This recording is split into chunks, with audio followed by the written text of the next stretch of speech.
वाङ्मे मनसि प्रतिष्ठिता मनो मे वाचि प्रतिष्ठितम् आविराविर्मयेधि वेदस्य महानीतः श्रुतं मे मा प्रहते अनेनाधीतेन अहोरात्रान् सन्दधामि ऋतं वदिष्यामि सत्यं वदिष्यामि तन्मामवतु तद्वक्तारमवतु अवतु माम् अवतु वक्तारमवतु वक्तारम् ॐ शान्ति शान्ति शान्तिः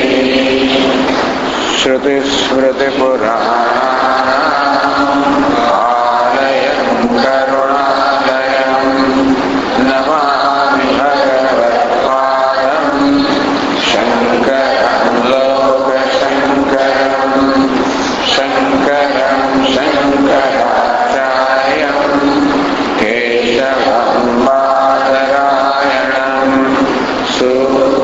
सूत्रभाष्यकृतौ वन्दे भगवन्तौ पुनः पुनः ईश्वरो गुरुरात्मेति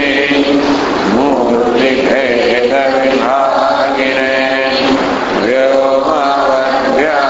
व्योमवद्व्याप्तदेहाय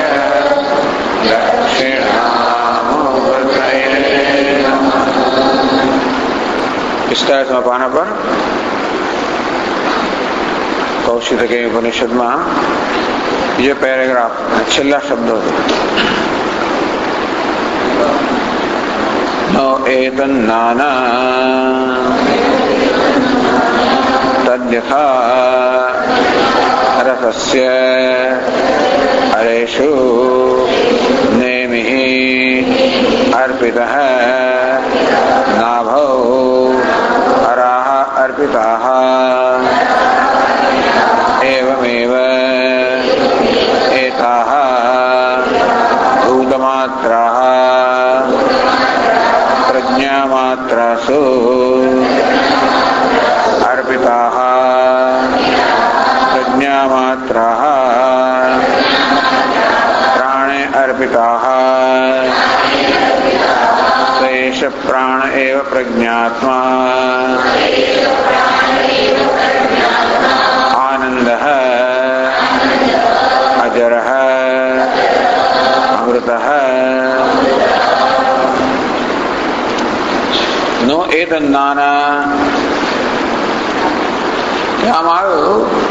कि इंद्रियों ना हो तो विषय होवापणो सिद्ध ना थाय विषय ना हो तो इंद्रियों होवापणो सिद्ध ना थाय आ इंद्रियों विषयों परस्पर आधारित है अन्योन्य आश्रित है मैं बन्ने मिथ्या है एम सत्यता आपी ये वास्तव में समग्र संसार चक्र है तो समग्र संसार चक्र नावे परमात्मा है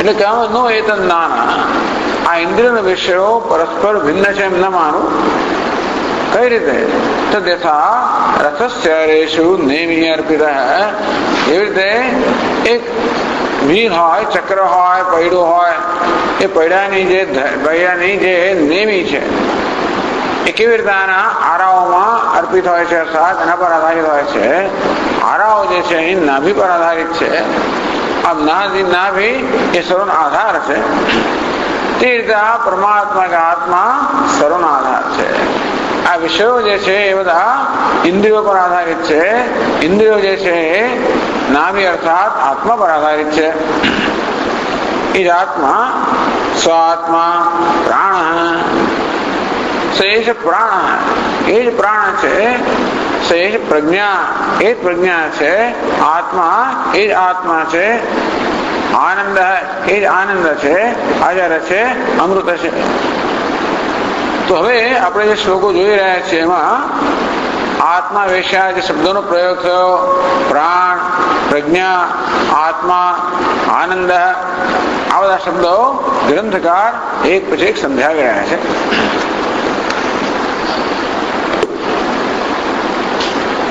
પ્રાણ શબ્દનો અર્થ તો આપણે જોયો.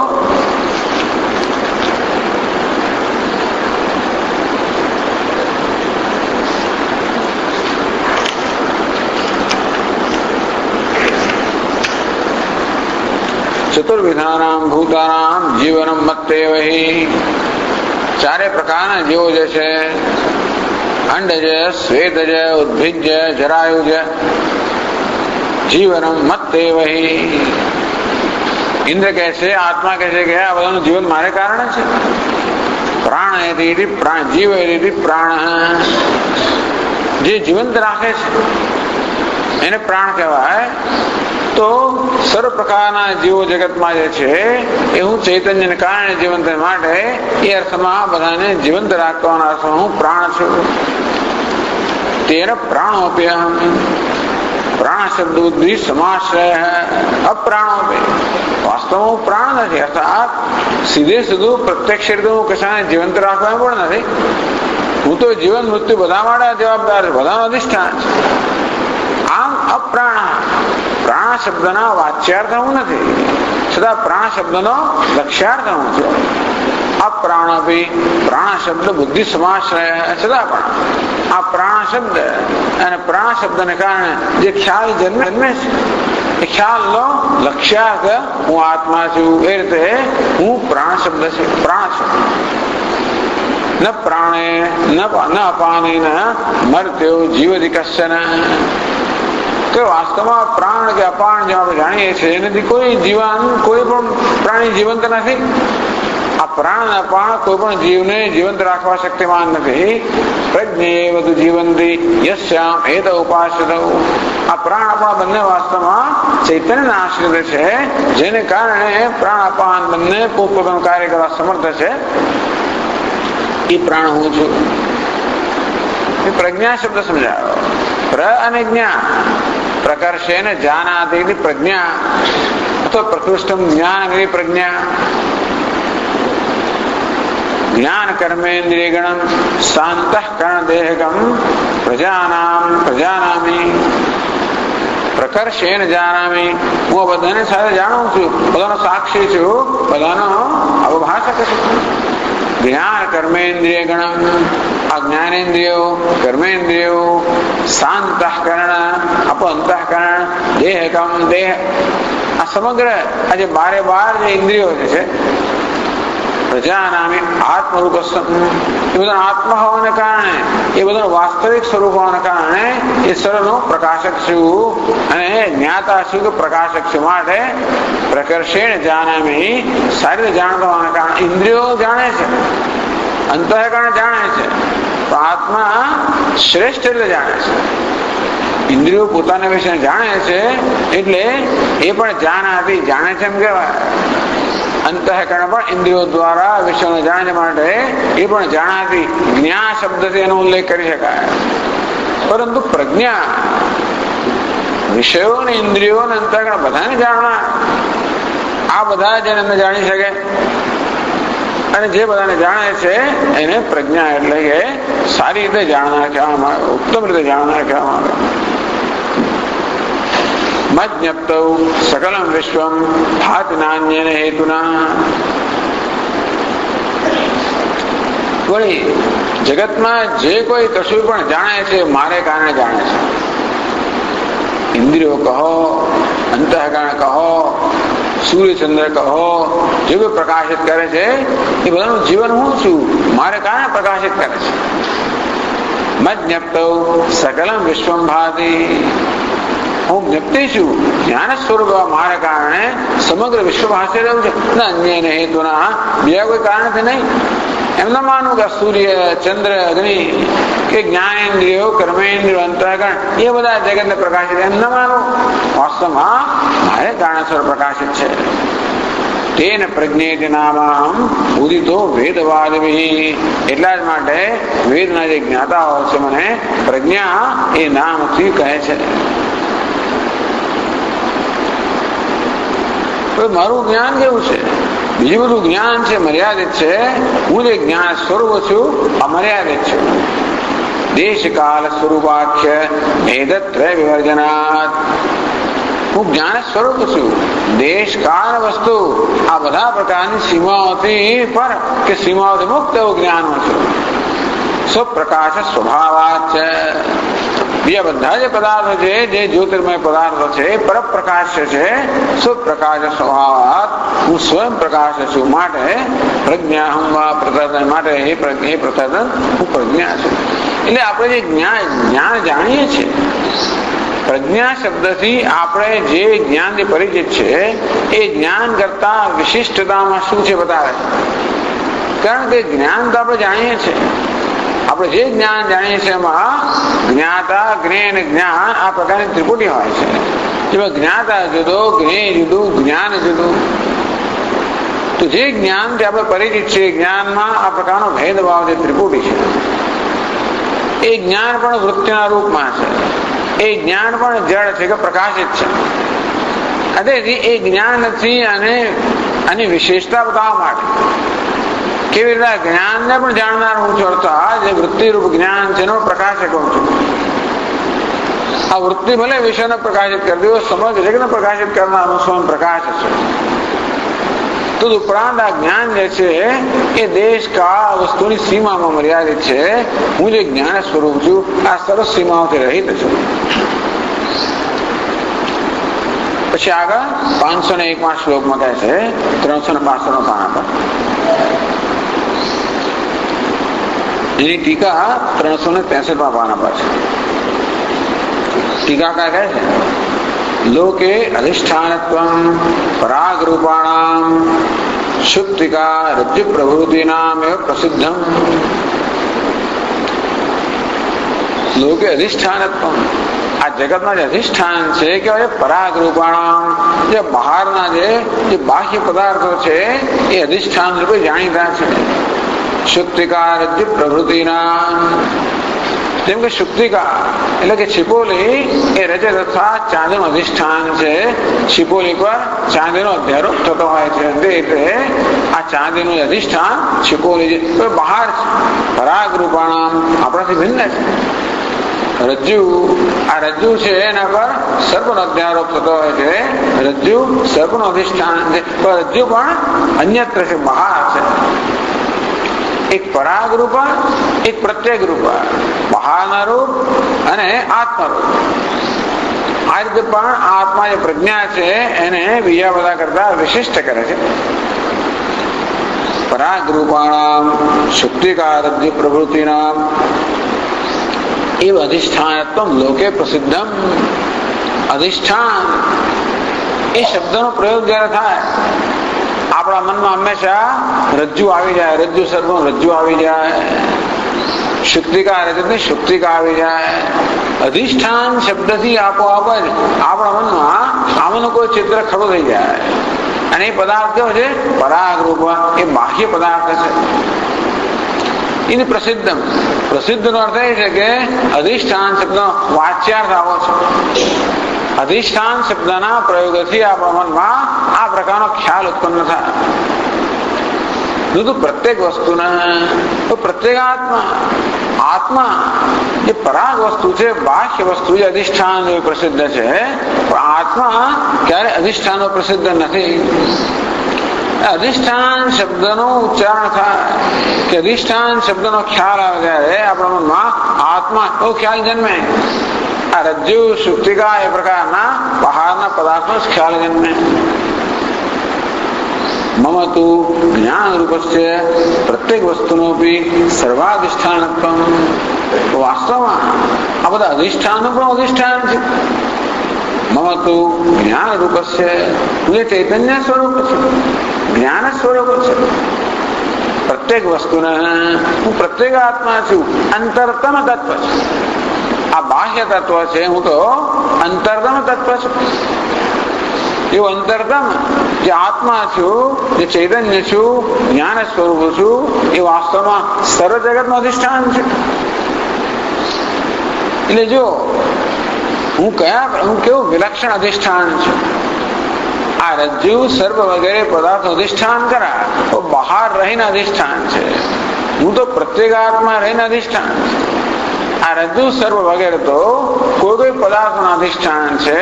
હું તો સમગ્ર જગતનું અધિષ્ઠાન છું. આમ અંતરતમ હોવા છતાં પણ જ્ઞાન સ્વરૂપ હોવાના કારણે હું સર્વ અધિષ્ઠાન છું. આ મારું અધિષ્ઠાન પણ વિલક્ષણ છે. इति लौकिक अधिष्ठानेभ्य जड़ेभ्य वैलक्षण रूपम प्रकर्षम.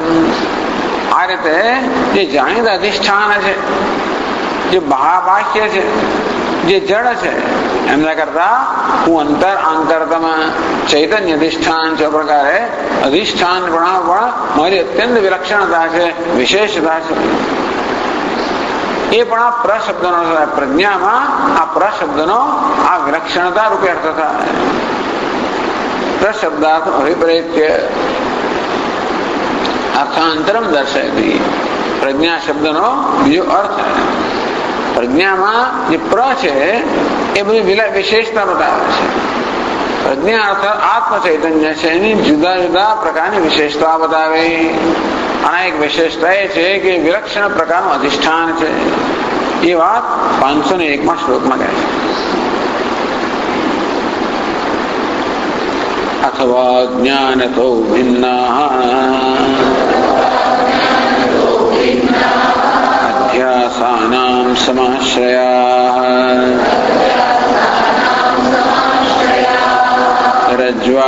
રજ્વાદયસ્તથાનાહમ तेन प्रज्ञेति कीर्तितः.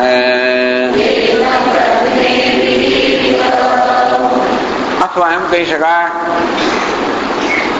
कि ज्ञानतः भिन्नाः अध्यासानां समाश्रयः रज्ज्वादयः. लोके रज्ज्वादयः रज्ज्वाद रूप अध्यासानां समाश्रयः अधिष्ठान यावत्. जगत में रज्जु शुक्तिका वगैरह अधिष्ठान रूपे प्रसिद्ध है. केवा छे ज्ञानतः भिन्ना ए चैतन्य भिन्न है. आ जड़ पदार्थों से रज्जु शुक्तिका वगैरह जड़ पदार्थों से चैतन्य भिन्न है. प्रत्येगात्मा भिन्न है. ज्ञान ज्ञानात् ज्ञानतः भिन्ना प्रत्येक रूपात् ज्ञानात् भिन्ना. प्रत्येगात्मा से ज्ञान स्वरूप से करता भिन्न बधा रज्जु शुक्तिका वगैरह अधिष्ठान में प्रसिद्ध है. ये बाह्य से जड़ है. परांच है, बाह्य है. ना हम तो न तथा हूँ एवं नहीं. अहम ज्ञानात् भिन्न नास्मि. ये बधा ज्ञान थी चैतन्य भिन्न है, जड़ है. हूँ पण अधिष्ठान छुं. अधिष्ठान एटले चैतन्य करता भिन्न, ज्ञान करता भिन्न नहीं. हूँ तो ज्ञान स्वरूप होवा छतां अधिष्ठान छुं. ज्ञान रूप सर्वाधिष्ठानमस्मि. ज्ञान रूप होवा छतां पण तो ज्ञान रूप होईने सर्व अधिष्ठान छे. तेन प्रज्ञायते कीर्तितः. तेन विशेषेण वा प्रज्ञायते उक्तः. ये प्रकारनी विशिष्टता हूँ धरावता होवाना कारणे पण हूँ प्रज्ञा शब्द कहेवायो. એટલે ગ્રંથકારે પ્રજ્ઞા શબ્દ દ્વારા આપણે આત્માનું ભિન્ન ભિન્ન રીતે ધ્યાન કરી શકીએ એ પ્રક્રિયા બતાવે છે. આ બધા અર્થ કરવા દ્વારા માત્ર પોતાની વિદ્વત્તા પ્રગટ કરે એવું નથી, પણ પ્રત્યેક શબ્દ પ્રાણ કહો, પ્રજ્ઞા, આત્મા, આનંદ, આ પ્રત્યેક શબ્દ નો પ્રયોગ જે આત્મા માટે કરવામાં આવ્યો એ પ્રત્યેક શબ્દ આત્માના ચિંતન માટે કે ધ્યાન માટે ઉપયોગી છે. એટલા જ માટે પ્રત્યેક શબ્દનો આ પ્રકાર અર્થ કરે જેથી એ શબ્દની સહાયથી આપણે આત્માનું પ્રત્યેગાત્મનું ધ્યાન કરી શકીએ.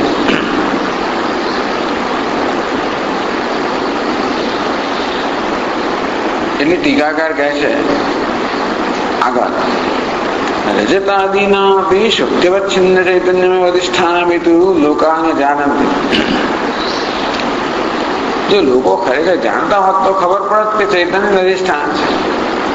વેદાંત સિદ્ધાંતમાં આ રજ્જુ શુક્તિકા અધિષ્ઠાન કહેવાય, પણ તાત્વિક રીતે જોવા જઈએ તો રજ્જુ પણ અધિષ્ઠાન નથી.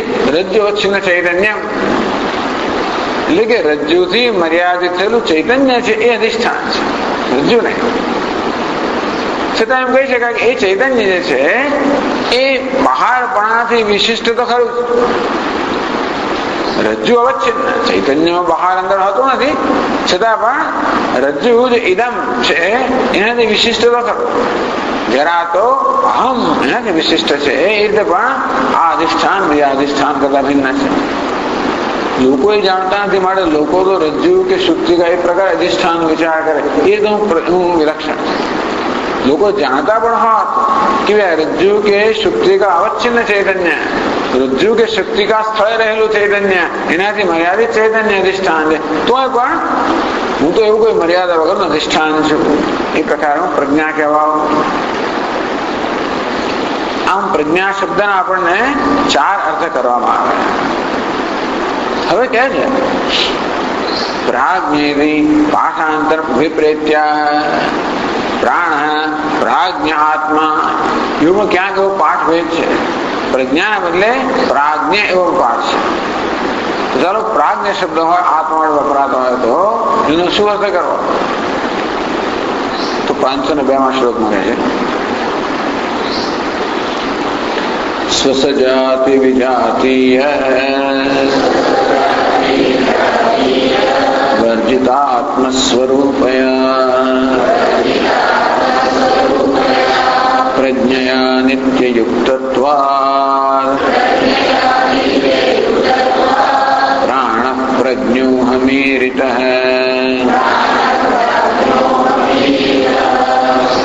પ્રાજ્ઞોહમીરિતઃ. સ્વ એટલે સ્વગત, સજાત એટલે સજાતીય, વિજાતીય, વર્જિત આત્મ સ્વરૂપ પ્રજ્ઞા નિત્યયુક્તત્વ. હું હંમેશા પ્રજ્ઞાથી યુક્ત છું, પ્રજ્ઞાથી જોડાયેલો છું, પ્રજ્ઞા વાળો છું. કયા પ્રકારની પ્રજ્ઞા? સ્વગત, સજાતીય, વિજાતીય આ બધા પ્રકારના ભેદ રહિત પ્રજ્ઞા. જે પ્રજ્ઞા જ્ઞાન આપણે જાણીએ છીએ, જેમ કે ઘટાકાર વૃત્તિ વગેરે એ જ્ઞાન છે, એ તો સજાતીય, વિજાતીય, સ્વગત બધા ભેદ વાળું છે. ઘટાકાર વૃત્તિ છે એ પટાકાર વૃત્તિ કરતા જુદી છે. ઘટાકાર વૃત્તિ ઘટ કરતા પણ જુદી છે, અને ઘટાકાર વૃત્તિની અંદર પણ આકાર રહેલો છે. આ રીતે જે જ્ઞાન જે આપણે પરિચિત છે એમાં સજાતીય, વિજાતીય, સ્વગત ભેદ છે. અહીં તો સજાતીય વિજાતી હીનસ્ય આત્મ સ્વરૂપયા. આત્મા વાસ્તવમાં સજાતીય, વિજાતીય, સ્વગત ભેદ એક અદ્વિતીય છે, અને આત્મા પ્રજ્ઞા સ્વરૂપ છે. તો પ્રાજ્ઞ કોને કહેવાય? પ્રજ્ઞાવાન પ્રાજ્ઞ એવો અર્થ કર્યો. પ્રજ્ઞાવાન ઇતિ પ્રાજ્ઞ. ટીકા કહે છે પ્રજ્ઞા શ્રદ્ધા ચાભ્યો અણ. આ પ્રજ્ઞા, શ્રદ્ધા અને અર્ચા આ 3 શબ્દ પ્રત્યય લાગે. આ પ્રત્યય છે. છેલ્લો જે સ્વર હોય એનો લોપ થઈ જાય, પહેલો જે સ્વર છે એની વૃદ્ધિ થાય. એટલે પ્રજ્ઞા અસ્ય અસ્તિ પ્રાજ્ઞ મત્વર્થી છે. આના જે પ્રત્યય અપ્રત્યય જે છે એ મત્વર્થી એટલે કે મતુ વર્તમાન એટલે કે હોવાના અર્થ, પોતાનું હોવાના અર્થમાં વપરાય, માલિકીના અર્થમાં વપરાય. એટલે પ્રજ્ઞા વત્તા અણ એટલે પ્રાજ્ઞ. પ્રાજ્ઞ એટલે પ્રજ્ઞા ધરાવનાર, પ્રજ્ઞા જેની પાસે છે તે પ્રજ્ઞાયુક્ત, પ્રજ્ઞા વાળો. ઈદ મત્વર્થી હશે નિત્ય, પણ હું તો નિત્યયુક્તત્વાत्. જો આ મતુ વર્તે છે એમ કે ધનવાન, એટલે ધન ધરાવનારને ધનવાન કહેવાય. પણ એ માણસ ધન સાથે હંમેશા જોડાયેલો એવો નિયમ નથી. મતલબ માલિકીના અર્થમાં આ પ્રત્યય છે. તો માલિક એટલે હંમેશની માલિકી નથી. ધનવાન હોય ધન જતું પણ રહે. પ્રજાવાન, પુત્રવાન, પ્રજાવાન, કીર્તિમાન વગેરે, પુત્ર, પ્રજા, કીર્તિ બરાબર છે. આ બધી વસ્તુ હંમેશા નિયમ. ત્યારે આ તો કહે છે પ્રજ્ઞા નિત્યયુક્તત્વ. આત્મ સ્વરૂપ જે પ્રજ્ઞા છે, ચૈતન્ય છે, એ સજાતીય, વિજાતીય એટલા માટે કે આ બધા ભેદને પ્રગટ કરનારી છે, બધા ભેદને ઉજાળનારી છે એટલા માટે. કેમ કહેવામાં આવ્યું કે ભાઈ આત્મ સ્વરૂપ પ્રજ્ઞા કે ચૈતન્ય સજાતે વિજાતે સ્વગત આ બધા ભેદ રહિત કેમ છે કે બધા ભેદને પ્રકાશિત કરનાર છે. સજાતીય ભેદ છે એવું આપણે કોને કારણે જાણીએ છીએ? એક ફૂલ બીજા ફૂલ કરતા જુદું છે. આ બે ફૂલ વચ્ચેની જુદાઈ કે જાસૂદ છે ના મોગરો છે વગેરે આ બધા બંને ફૂલ વચ્ચેની જુદાઈ છે. એ જુદાઈને આપણે જાણીએ છીએ કેવી રીતે? એ જુદાઈને પ્રકાશિત કરનાર આત્મા જ છે. વિજાતીય ભેદ આ ફૂલ છે આ ટેબલ છે આ બંને વિજાતી એનો ભેદ પણ આપણે જાણીએ છીએ. એ જાણવાનું કયા પ્રકાશમાં? આત્માના પ્રકાશ. આ ફૂલની અંદર આંતરિક ભેદ છે એની પાંખડી એકબીજા કરતા જુદી છે વગેરે એ પણ જાણીએ છીએ. ટૂંકમાં સજાતીય વિજાતીય સ્વગત આ બધા ભેદનું જ્ઞાન પણ આત્માના પ્રકાશને કારણે છે. જે પ્રકાશક હોય હંમેશા પ્રકાશ્ય કરતા ભિન્ન હોય અને પ્રકાશના ગુણધર્મોથી પણ રહિત હોય તો તેથી આત્મા જે બધા ભેદને પ્રકાશિત કરનાર છે એ સ્વયં બધા ભેદથી રહિત સ્વાભાવિક છે. એટલે સજાતીય વિજાતીય સ્વગત ભેદને પ્રકાશિત કરનાર આત્મ ચૈતન્ય જે સ્વયં સજાતીય વિજાતીય સ્વગત ભેદથી રહિત છે એનાથી પર છે.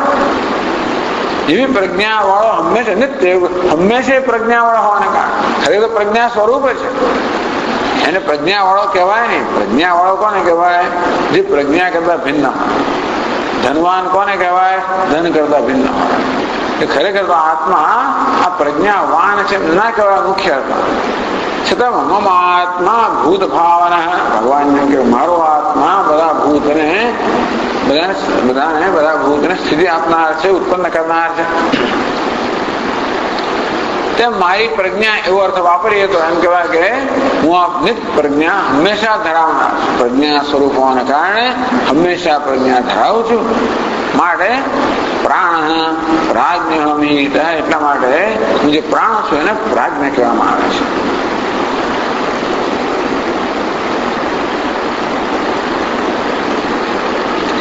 એમ પ્રાજ્ઞ નામનો પાઠ હોય તો એનો પાઠ તો સમજાવે. પ્રાણ પ્રાજ્ઞ આત્મા પ્રાણ પ્રજ્ઞા આત્મા જે શબ્દ આત્મા છે આત્મ પદાર્થમાં આત્મા શબ્દનો અર્થ પછી કહે છે 503 શ્લોકમાં કહે છે યોયમ પ્રાજ્ઞો મયા તુભ્યમ કથિતો ह्यसकृत् पुमान् प्राण प्राज्ञस्य आत्मा ते स्थावरस्य चरस्य च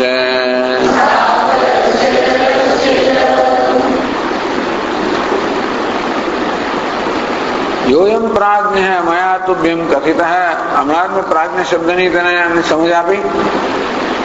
कयो प्राज्ञ? प्रज्ञा नित्य युक्तत्वात् प्राज्ञ જે પ્રજ્ઞાથી હંમેશા યુક્ત છે એટલે પ્રજ્ઞા સ્વરૂપ છે એ પ્રાજ્ઞ. યોયમ અવિલુપ્ત પ્રજ્ઞા યોગી. પ્રાજ્ઞ એટલે આત્મા. આત્મા જ હંમેશા પ્રજ્ઞા એટલે ચૈતન્ય ધરાવનાર છે. એટલે એવું ચૈતન્ય જેનું ક્યારે પણ લય ના થાય. અવિલુપ્ત એ બધી વસ્તુઓ તો આવે ને જાય. સુષુપ્તિમાં બધી વસ્તુનો લય થઈ જાય. જ્ઞાતાનો કર્તાનો બધાનો લય થઈ જાય. ભોગતાનો બધાનો લય થઈ જાય. છતાં પણ ચૈતન્ય જે મુખ્ય પ્રજ્ઞા છે એનો લય થતો નથી. એ પ્રજ્ઞા વાળો હું જે પ્રાજ્ઞ તેને કહેવામાં આવ્યો. પરઃ પુમાન અસકૃત કથિત જે વાસ્તવમાં પરમાત્મા છે. પ્રાણ પ્રાજ્ઞ એ પ્રકારે મેં તને અનેક વાર અત્યાર સુધી કહ્યું એ પ્રકાર આત્મા તે એ તારું આત્મા એટલે વાસ્તવિક સ્વરૂપ. આત્મા શબ્દનો અર્થ વાસ્તવિક સ્વરૂપ. આત્મા શબ્દનો અર્થ તો હું થાય. હું એટલે આત્મા હું પણ હું શબ્દથી પણ જે વાસ્તવમાં હું પણ લક્ષ્યાર્થ. આત્મા એટલે હું એ મુખ્ય અર્થમાં નહીં. અનેક વાર આપણે ચર્ચા કરી કે આ હું શબ્દનો જયારે ખ્યાલ આવે ત્યારે વ્યક્તિનો ખ્યાલ જન્મે, હુંપણાનો ખ્યાલ જન્મે, જે અન્ય કરતા ભિન્ન હોય, જે તું કરતા ભિન્ન હોય, એ પ્રકારની વ્યક્તિનો ખ્યાલ હું શબ્દથી મારામાં જન્મે. અને હું શબ્દનો મુખ્ય અર્થમાં આત્મા નથી, હું શબ્દનો પણ લક્ષ્યાર્થ. હું જેને કહીએ છીએ એ હું ની અંદર વાસ્તવમાં બે અંશ રહેલા છે, એક ચેતન અંશ અને પેલો જડ અંશ. ઉપાધિમાં સ્વાભાવિક રીતે અહંભાવ હોવાના કારણે હું શબ્દના ખ્યાલમાં ઉપાધિ આપોઆપ આવે, ચૈતન્ય પણ આવે, પણ જો ઉપાધિ પણ આવી જાય, બુદ્ધિ આવી જાય, મન આવી જાય, ઇન્દ્રિયો આવી જાય, દેહ આવી જાય. એ રીતે આ હું શબ્દનો મુખ્ય અર્થ આત્મા નથી.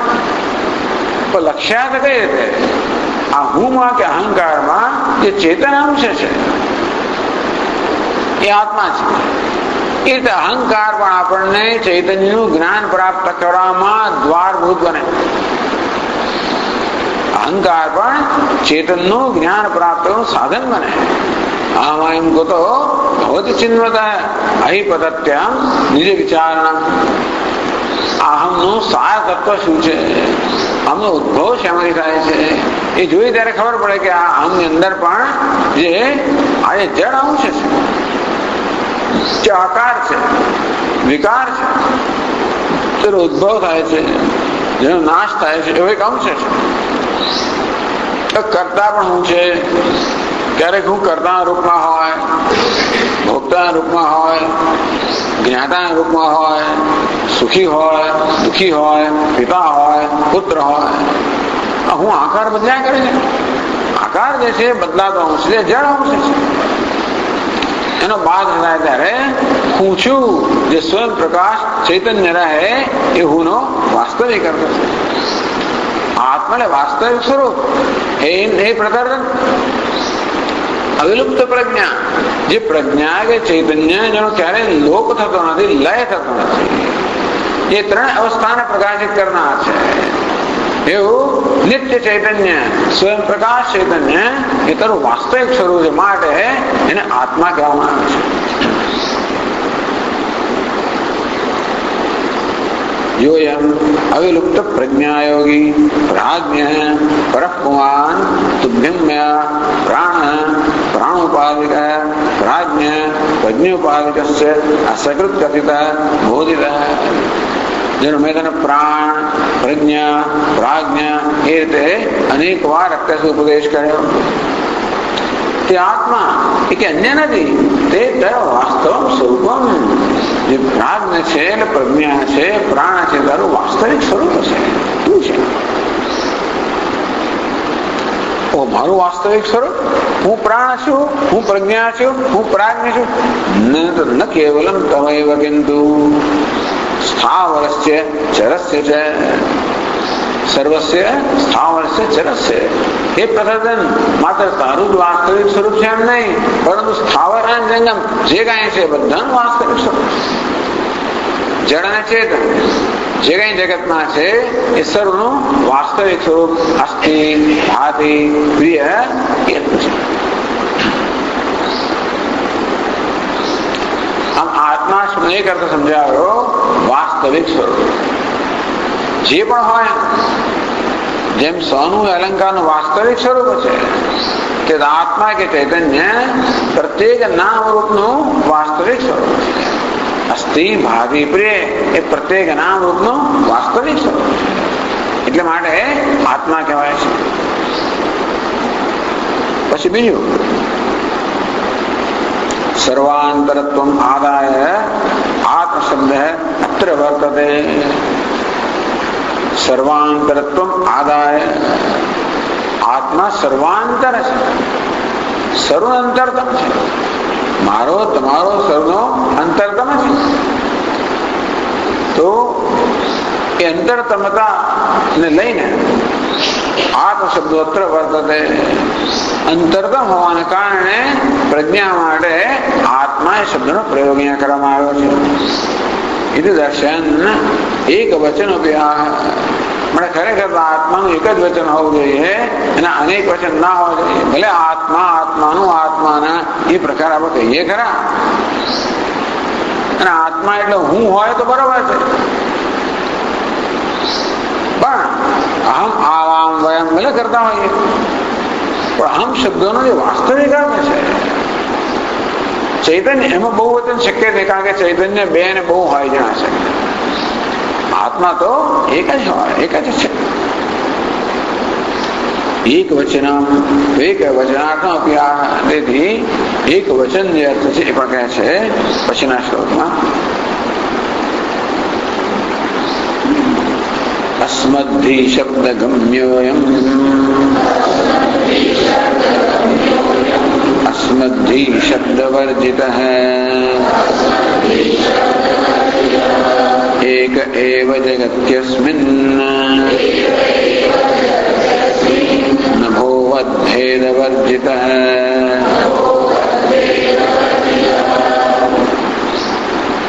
અસ્મદ્ધિ શબ્દ ગમ્યોયમ અયમ આત્મા. આત્મા છે અસ્મ એટલે હું શબ્દ અને હું નો જે ખ્યાલ છે એનાથી જાણી જણાય છે. હમણાં ચર્ચા કરી કે હું માં વાસ્તવમાં તો આ બે અંશ છે. હું શબ્દનો મુખ્ય અર્થ કયો થાય? અહંકાર. એ હું શબ્દ આપણામાં ખ્યાલ ઉત્પન્ન કરે અહંકારનો.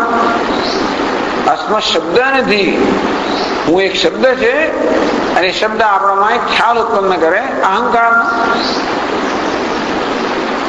અસ્મદ ધી શબ્દ ગમ્ય આત્મા આ હું શબ્દ અને હું શબ્દથી જન્મતા ખ્યાલ વડે જાણી શકાય છે. એ ખ્યાલ જે છે એ શબ્દ અને ખ્યાલ આત્માને જાણવાનું દ્વાર બને છે. અહમ એનો જે ખ્યાલ છે એના પર આપણે દ્રષ્ટિ કેન્દ્રિત કરીએ તો રમણ મહર્ષિ કહે પ્રમાણે અહમયમ કુતો ભવતી, બે અહમનો ઉદ્ભવ ક્યાંથી થાય છે? એ ચિન્વત આ પ્રકારે જયારે ચિંતન કરવામાં આવે ત્યારે અહમ પતતી, અહમ જે છે અર્થાત જડ અંશ છે, અહંકારપણું છે, જે મર્યાદિતપણું છે એ પતતી એ પડી જાય છે, અર્થાત એનો બાધ થઈ જાય છે. અહમ વિનાશવાદી અહંતયા સ્ફુરત સ્વયં પરમ પૂર્ણ સત. अब अहंकार એટલે આકારનો નાશ થઈ ગયો. અહંકારમાં એક આકાર છે, વિકાર છે, એનો જયારે નાશ થઈ ગયો. અહમ વિનાશવાદી એ સ્થળે અહમ અહમ એનો લક્ષ્યાર્થ છે. સુરત સ્વયં પરમ પૂર્ણ સત. આ ચૈતન્ય જે પરમ પૂર્ણ સત છે એ સ્વયં પ્રકાશમાન થાય છે. એ રીતે અસ્મદ્ધિ શબ્દ વર્જિત, હું શબ્દ અને ખ્યાલથી પર. અહંકાર જે શબ્દ છે અને ખ્યાલ છે એ બધી મર્યાદાઓથી પર.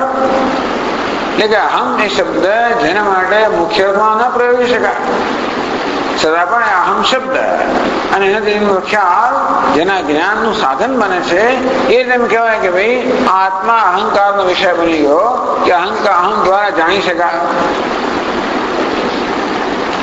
એક એવ જગતસ્મિન એ પ્રદર્શન આ સમગ્ર જગતમાં આત્મા હું એક જ છું, અનેક નથી. એકો દેવ સર્વભૂતેષુ ગૂઢ. પ્રાણી માત્રમાં આ એક જ સ્વયં પ્રકાશ પરમાત્મા છુપાઈને રહેલો છે, એ સર્વનાત્મા છે. અસ્મિન જગતે એક એવ, આ સમગ્ર જગતમાં હું એક જ છું, અનેક નથી. અનેક ભાષો તો છો એટલે કહ્યું નભોવત ભેદ વર્જિત. નભ એટલે આકાશ, આકાશવત ભેદ વર્જિત. આકાશ પણ અનેક ઘડામાં વસ્ત્રોમાં અનેકમાં રહેલું હોય છતાં પણ અનેક ભાસતો હોય છતાં પણ તેમ એક જ છે. અંતે રીતે અનેક ઉપાધિમાં અનેક ભાસતો હોય છતાં પણ આત્મા વાસ્તવ હું એક જ છું. તો ટીકાકાર કહે છે અહમિતિ આકારયા ધિયા. અહમિતિ શબ્દેન છે અંતર્ભાવ અભિમુખત્વેન અયમ ગમ્યતે ઉપલક્ષ્યતે. આમ શબ્દનો એક લાભ તો છે. ભલે આમ શબ્દથી આત્મા સીધે સીધું ન જાણી શકાય, પણ આમ શબ્દનો લાભ એ છે કે અહમ સિવાય હું સિવાય જે કહે છે એ બધાની બાદ બાકી તો થઈ જ જાય છે. આત્મા અહમ જયારે કહીએ ત્યારે અહમ સિવાયનું જે એકદમ આ એ સર્વનામને યોગ્ય છે એ બધી વસ્તુ બાદ બાકી રહી ગઈ. એટલે કહ્યું કે ભાઈ અંતર્ભાવ અભિમુખત્વેન અહમ શબ્દ છે આપણને અંતર્મુક્ત બનાવે જ છે, એ કામ તો કરે જ છે. પછી અંતર્મુખતાની પરાકાષ્ઠા જ્યાં આવે એ આત્મા. અહંકાર પણ પૂરેપૂરો અંતર્મુખ નથી બનાવતો, પણ અંતર્મુખતાની પરાકાષ્ઠા ઉપલક્ષ્યતે માટે અહંકાર અંતર છે એનાથી ઉપલક્ષ્યતે એના લક્ષ્યાર્થ દ્વારા અર્થાત એ જ્ઞાન મળવાનું સાધન બને છે. બધું સાક્ષાત વિષય ક્રિયતે લક્ષણાવૃત્તિથી વાચ્યાર્થથી નહીં. અહમિતિ ધ્યેય તદ્ભાષ્યત્વાત કે વાસ્તવમાં અહમ શબ્દ અહમનો ખ્યાલ છે એને પ્રકાશિત કરનાર આત્મા છે. અહમ શબ્દ અને અહમ જેનો ખ્યાલ અને પ્રકાશક આત્મા છે. તદ્ભાષ્યત્વાત એટલે અહમ શબ્દ અને અહમનો ખ્યાલ તો પ્રકાશિત છે, પ્રકાશ્ય છે. અહમ શબ્દ છે વિશિષ્ટ શક્તત્વાત અહમ શબ્દ જે છે તો આપણને અહંકારનો ખ્યાલ આપે છે વાચ્યાર્થના રૂપમાં, છતાં પણ એના પ્રકાશક રૂપે જે આત્મા છે એ અહમ છે આપણે જાણી શકીએ છીએ. એટલે કે અસ્મદ્ધિ શબ્દ ગમ્યો આત્મા એક રીતે જોવા જઈએ તો હું એ શબ્દ અને ખ્યાલથી જાણી શકાય છે, કારણ કે એ ખ્યાલના પ્રકાશક રૂપે અહમ શબ્દી શબ્દ વર્જિત ઉપલક્ષણ ભૂતાભ્યામ અહમ શબ્દાભ્યામ વર્જ સંસ્કૃત. પરંતુ વાસ્તવમાં અહમ શબ્દ અહમ ખ્યાલ મને સ્પર્શતો નથી, એનો બાદ થાય ત્યારે હું જાણું. એક એવ જગત કસ્મિન તેથી આ સમગ્ર જગતમાં હું એક જ છું, અદ્વિતીય છું. જેવી રીતે આકાશ અનેક બધા છિદ્રોમાં અનેક ભાસતો હોવા છતાં પણ અનેક રીતે વિભક્ત થયું હોવા છતાં પણ અવિભક્ત છે. અંતે રીતે હું આત્મા કે ચૈતન્ય અનેક નામ ઉપાધિમાં વિભક્ત થયો જણાવ છતાં વાસ્તવમાં એક અદ્વિતીય છું.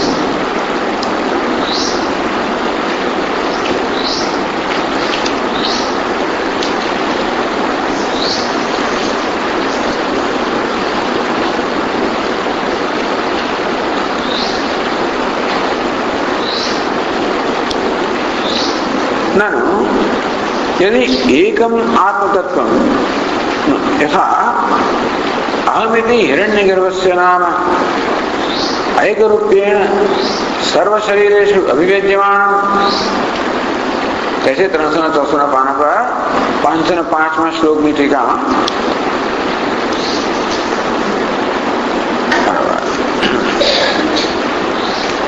अहम जैसे ने अंतर्यामी ये कौन से खैर हिरण्यगर्भ सगुण ब्रह्म. सगुण ब्रह्म ની પહેલી વ્યક્તિ અંતર્યામી. हिरण्यगर्भ अर्थात समष्टि सूक्ष्म शरीરમાં અભિમાની આત્મા. તો આપણે કોને આમ કહીએ છીએ? સૂક્ષ્મ શરીર સાથે અભિમાની ચૈતન્ય આપણે આમ કહીએ છીએ. સૂક્ષ્મ શરીરમાં તાદાત્મ્ય ધરાવનાર ચૈતન્યને આપણે આમ કહીએ છીએ. એટલે વાસ્તવમાં સૂક્ષ્મ શરીર રૂપે તો હિરણ્યગર્ભ આપણામાં રહેલો છે. હિરણ્યગર્ભ સમસ્ત સૂક્ષ્મ શરીર છે. એ રીતે સર્વ જીવો છે એનું સૂક્ષ્મ શરીર છે. એના માટે સર્વ જીવનો અંતર્યામી છે. માટે બધાને અહમ કહે છે તો હિરણ્યગર્ભ જ છે. અહમ એટલે હિરણ્યગર્ભસ્ય નામ. અહમ એટલે હું ખરેખર તો મુખ્યત્વે હિરણ્યગર્ભનું નામ છે. ऐक रूपेण सर्व शरीरेषु अभिव्यज्यमानम्. બધા જ દેહોમાં એક રૂપે અભિવ્યક્ત થતું હોય છે. હિરણ્યગર્ભસ્ય એકતામ સૂચયતિ. હિરણ્યગર્ભ એક છે એવું સૂચન કરે છે.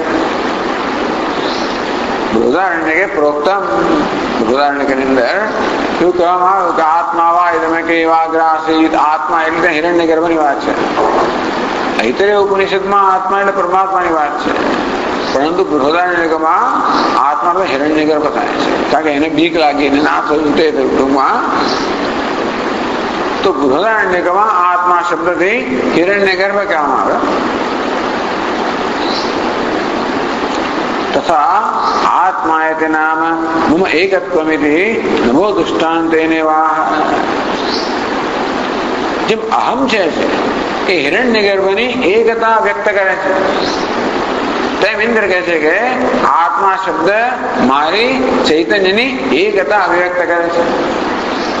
અહમ શબ્દ બધા હમ જ વાપરે છે. જો હું શબ્દ છે ને એ હું શબ્દની કોઈ જાતિ નથી, એની કોઈ ઉંમર હોય નથી, એની કોઈ અવસ્થા નથી. બધી જ જાતિના પ્રાણીઓ, મનુષ્ય હોય, પશુ હોય, જીવજંતુ હોય, વૃક્ષ વનસ્પતિ હોય, એ બધા લોકો અહમ શબ્દનો પ્રયોગ કરે છે. એમાં અહમને કોઈ પ્રકારની વિશેષતા નથી. બધી ઉંમરના, બધી જાતિના, બધી વયના આ બધા પ્રકારના જે જીવો છે બધા પોતાના માટે અહમ શબ્દનો પ્રયોગ કરે છે. એ બધા જ અહમ એક જ છે. એ અહમથી કોનો નિર્દેશ થાય? હિરણ્યગર્ભનો. આમ બધા જ જીવો અહમ શબ્દનો પ્રયોગ કરે છે. પરથી સ્પષ્ટ થાય છે કે હિરણ્યગર્ભ એકચ્યુઅલી અહમ શબ્દ હિરણ્યગર્ભની એકતા પ્રકટ કરે છે. અહમ શબ્દ હિરણ્યગર્ભની એકતા, કારણ કે બધા લોકો અહમ એ હિરણ્યગર્ભ જ છે. બધા લોકો, બધા જ પ્રાણીઓ, બધા જ જીવો જેને માટે અહમ શબ્દનો પ્રયોગ કરે છે એ હિરણ્યગર્ભ છે. અને એ રીતે અહમ શબ્દ છે એ હિરણ્યગર્ભની એકતા પ્રકટ કરે છે. તેમ ઇન્દ્ર અહીં કહે છે કે તથા આત્મા, આત્મા શબ્દ છે એ મારી ચૈતન્યની એકતા પ્રકટ કરે છે.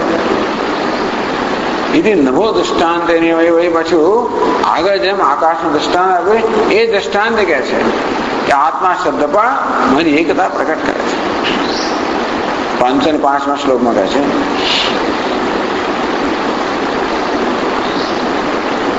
નવસો નવ ઇત્યેવ નાનાધિકરણેષ્વપી એકમ નામ યથા તદ્વદ આત્મેત્યેકમ મમાત્મનઃ.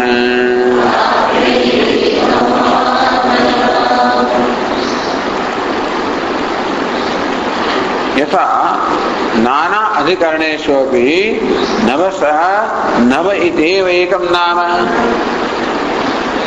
જેમ કે ઘટાકાશ, પટાકાશ, મઠાકાશ, આ બધામાં આકાશ નામ જ છે. આકાશ કહો કે નવ કહો. નાના અધિકરણેષુ, ભિન્ન ભિન્ન અધિકરણમાં, ભિન્ન ભિન્ન ઉપાધિમાં. જેમ કે ઘટ એક ઉપાધિ છે, મઠ બીજી ઉપાધિ છે, ગુફા ત્રીજી ઉપાધિ હોય. ગુહાકાશ કહો, મઠાકાશ કહો, ઘટાકાશ કહો, જે કહો એ બધામાં આકાશ થી જ ઓળખાય છે. એક જ નામ છે આકાશ. यह सर्वाधिकरणेषु घटमठादिषु उपादिषु नव इति आकारकम एकम एव नाम. बधी उपाधिમાં, બધા અધિકરણમાં એને ઘટાકાશ કહો, મઠાકાશ કહો, ગુહાકાશ કહો, આકાશ કહો, એક જ નામ છે. આમ જેવી રીતે આકાશ નામ બદલાતા નથી એટલે એ રીતે જાણે છે બધા કે આકાશ એક જ છે. એને ઘટાકાશ કહીએ, પટાકાશ કહીએ, મઠાકાશ કહીએ, ગુહાકાશ કહીએ. એ દ્વારા આકાશથી આપણે ક્યારેય પણ આકાશ છોડતા નથી. દરેક દરેક પ્રયોગમાં આકાશને પકડી રાખીએ. અને તેથી ભલે ભિન્ન ભિન્ન ઉપાધિથી મર્યાદિત જ્યાં હોય છતાં પણ આકાશનું નામ તો આકાશ જ રહે છે. એનું ઘડો નથી પડતો, એનું ઘડો, વસ્ત્ર, મઠ એવું નામ નથી પડતું. નામ શું પડે છે? ઘટાકાશ, પટાકાશ, મઠાકાશ.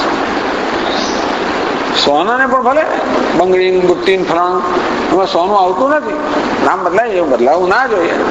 સ્વામી કહે છે એ પ્રમાણે ભાઈ આ કઈ ક્લે પોટ નથી, પોટી ક્લે છે.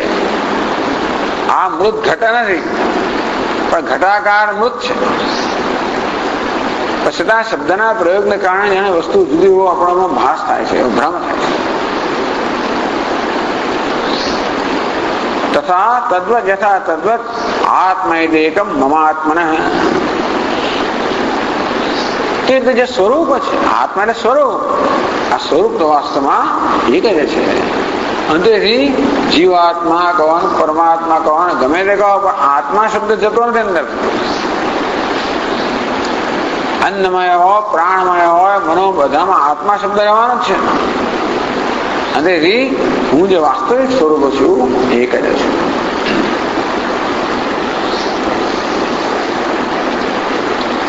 નનુ યદિ એકમાત્ર તત્વમ તર્હિ કથમ બહુધા ભાવો ભાસતે. આ પસંદ પ્રમાણે આત્મા કે વાસ્તવિક સ્વરૂપ એક જ હોવા છતાં પણ આ બહુપણું કેમ ભાસે છે? દરેક જીવનો આત્મા જુદો જુદો હોય. મારો આત્મા જુદો ને તમારો આત્મા જુદો, એવું કેમ ભાસે છે? જો આત્મા એક જ હોય તો વસ્તુ જેવી હોય એવું ભાસવું જોઈએ. ભાઈ વસ્તુ જેવી હોય તો એવું ભાસવી જોઈએ. અગ્નિ એટલે અગ્નિ રૂપે ભાસે, જળ જળ રૂપે ભાસે, પૃથ્વી પૃથ્વી રૂપે ભાસે. તો પૃથ્વી કે બદલાઈ નથી જતી, પૃથ્વી રૂપે જ ભાસતી હોય છે. તો આત્મા કેમ એક હોવા છતાં અનેક રૂપે કેમ ભાસે છે? એની પાસેનો આશય છે કે અનેક રૂપે ભાસે છે, પણ અનેક હોવા જોઈએ.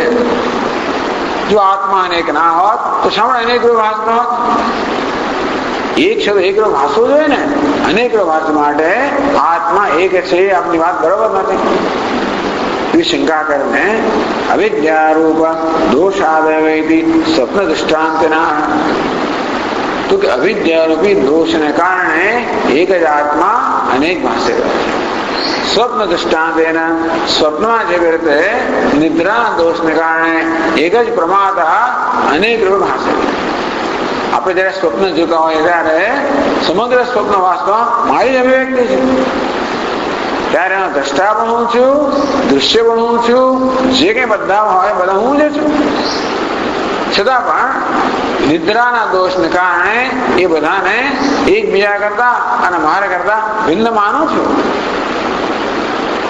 એટલે કહેવાનો વાત એ છે કે દોષને કારણે વસ્તુ છે એને કરતા જુદી ભાષે. જેવી રીતે આપણી આંખોમાં મોતિયો વગેરે દોષ હોય તો એક ચંદ્ર આપણને બે રૂપે ભાસે. તેથી વસ્તુ છે એને કરતા જુદી ભાસી શકે, જુદી દેખાઈ શકે એ જોનારના દોષને કારણે. વસ્તુના દોષને કારણે નહીં, જોનારના દોષને કારણે વસ્તુ છે એને કરતા જુદી જણાય. તેમ આપણા જોનારના અવિદ્યારૂપી દોષને કારણે આત્મા એક હોવા છતાં પણ અનેક જણાય છે. એ વાત કહે છે પછીના શ્લોકમાં. સ્વપ્ને યથા હિ બહવઃ સુખ દુઃખાદિભાગિનઃ આત્મસ્તદ્વદેવે મે ન ભિન્ના વસ્તુતઃ ક્વચિદ.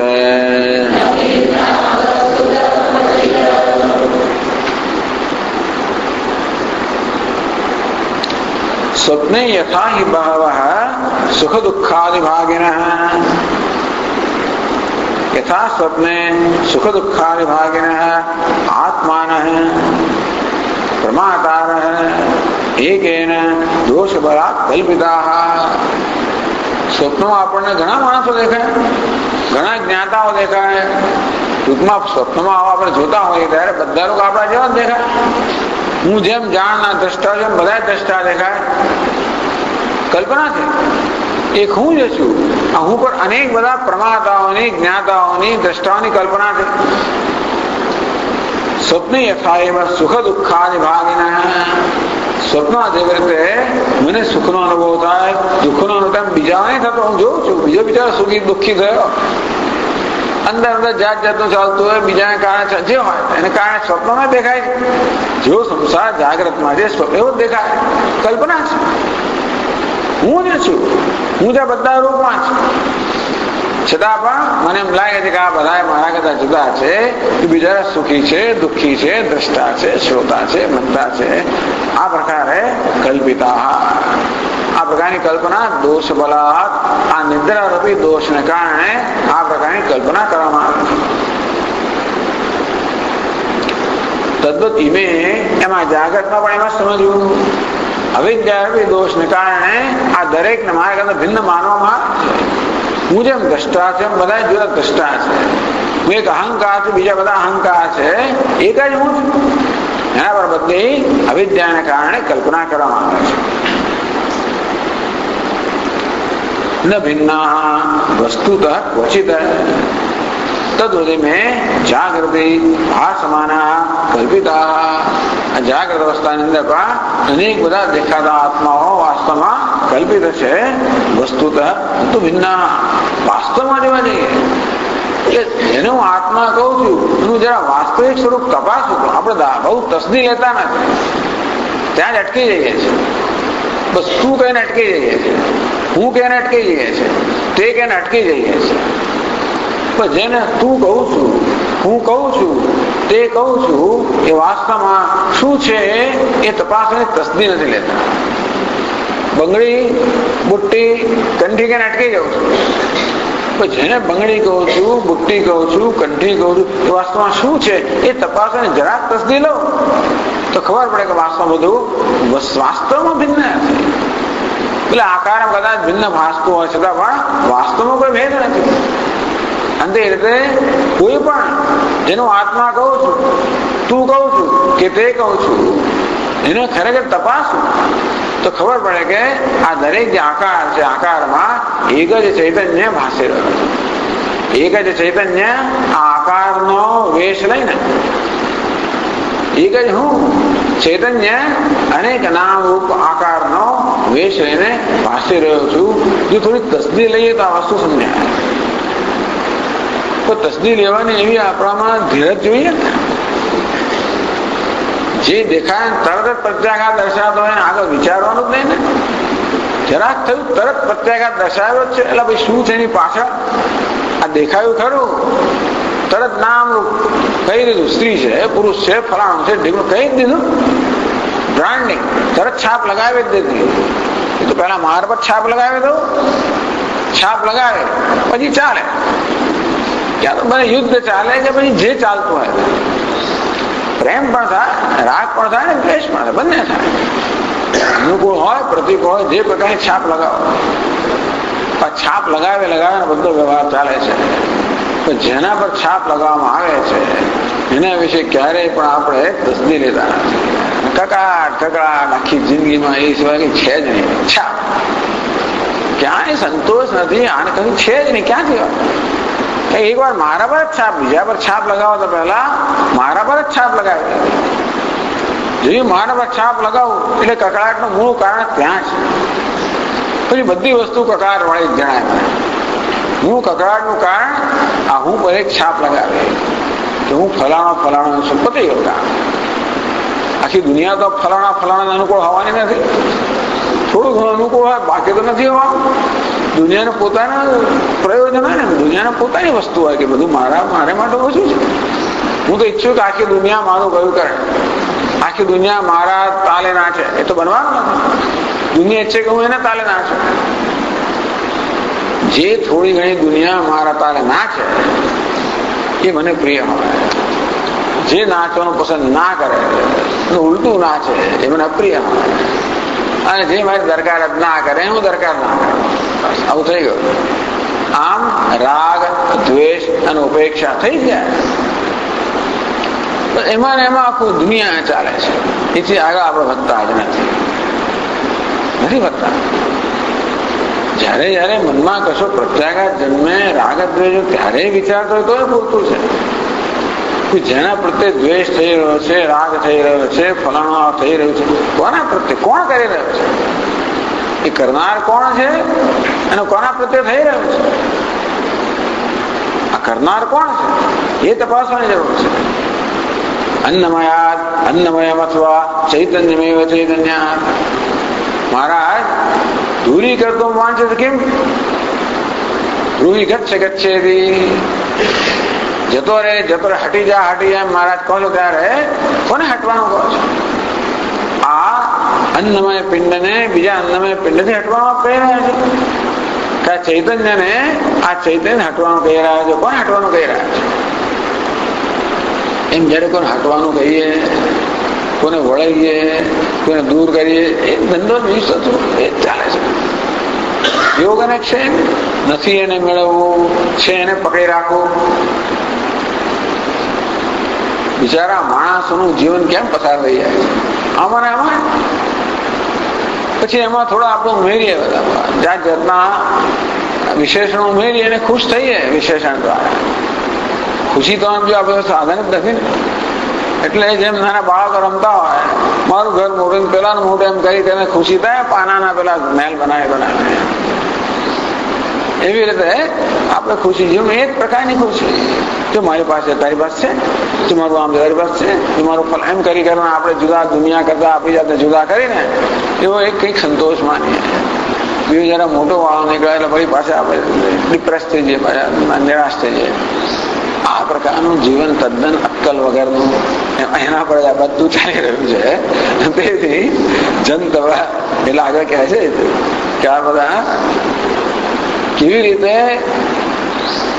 વિચારીએ તો જોઈએ કયા સ્તર પર આપણે જીવીએ છીએ અને કયા સ્તર પર આ બધા પ્રત્યાઘાતો થાય છે, કયા સ્તર પર જીવન પસાર થઈ જાય છે. ક્યારે બેસીને આપણે વિચારો તસદી પણ લઈએ તો ખબર પડે કે આ બધો વ્યવહાર કયા સ્તરે થઈ રહ્યો છે. હા, પછી તમે નાટકના સ્તરે વ્યવહાર તો જુદી વાત છે, પણ નાટકને સાચું માની લેવું એ તો બહુ દુઃખનું કામ છે. ન ભિન્ના વસ્તુતઃ ક્વચિત, વાસ્તવમાં આ કોઈ એકબીજાને ભિન્ન નથી. એ તો દેવ સ્પષ્ટ આ વસ્તુને સ્પષ્ટ કરે છે પછીના શ્લોકમાં.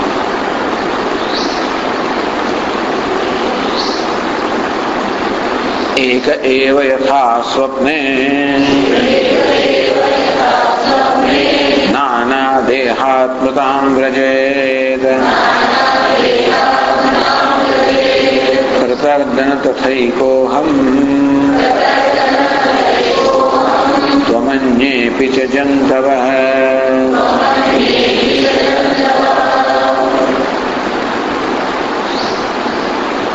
एक एव यथा स्वप्ने नाना देहात्मतां व्रजेत. આગળ સમજના આપણે સમજાવે છે. એક જ પ્રમાતા, એક જ સ્વપ્ન દ્રષ્ટા. સ્વપ્ને નાના દેહાત્મતાં વ્રજેત, એક જ સ્વપ્ન દ્રષ્ટા સ્વપ્નમાં અનેક પ્રકારના દેહનો આત્મા હોય એવી સ્થિતિને પ્રાપ્ત કરે છે, અનેકનો આત્મા બની જાય છે. એ પ્રત્યાદન